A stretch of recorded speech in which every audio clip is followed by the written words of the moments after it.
Hey guys, Elementor pro version లేకుండా వెబ్సైట్స్లో యానిమేషన్స్ని ఎలా add చేయాలో ఈ వీడియోలో చూద్దాం. సో ఫస్ట్ ఆస్త్రా థీమ్ యూస్ చేయండి. So Elementor plugin already install చేసుంటే ఓకే, చేసి లేకపోతే ఇన్స్టాల్ చేసి యాక్టివేట్ చేసుకోండి. సో అది ప్రో వర్షన్ లేదు కాబట్టి సో మనం యాడూన్స్ని యాడ్ చేయాలి.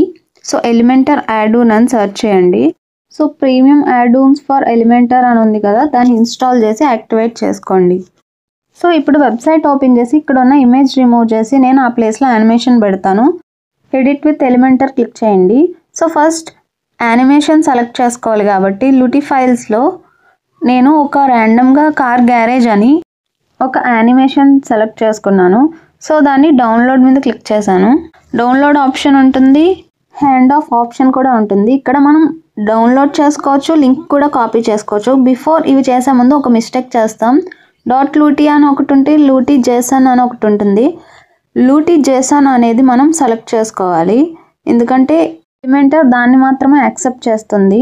చాలామంది తెలియక .looty డౌన్లోడ్ చేసి రావట్లేదు అని అనుకుంటారు, అదే మిస్టేక్ మనం చేసేది.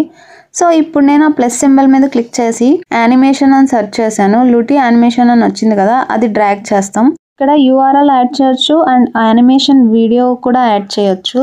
సో నేను అయితే URL కాపీ చేశాను కదా ఇందాక, సో అదే యాడ్ చేసి చూపిస్తున్నాను. సో ఇంతే, పేస్ట్ చేయగానే అక్కడ యానిమేషన్ వస్తుంది. సో దాన్ని అడ్జస్ట్ చేసుకోవడానికి విడ్త్ గట్టా చేంజ్ చేసుకోండి. ఇంతే గాయస్, యానిమేషన్ని ఇలానే యాడ్ చేసుకోవాలి ప్రో వర్షన్ లేకుండా. అండ్ ఎలిమెంటర్ ప్రో వర్షన్ లేకుండా వెబ్సైట్ని ప్రో వర్షన్లో ఎలా డిజైన్ చేసుకోవాలో అప్కమింగ్ వీడియోస్లో చెప్తాను. And thank you.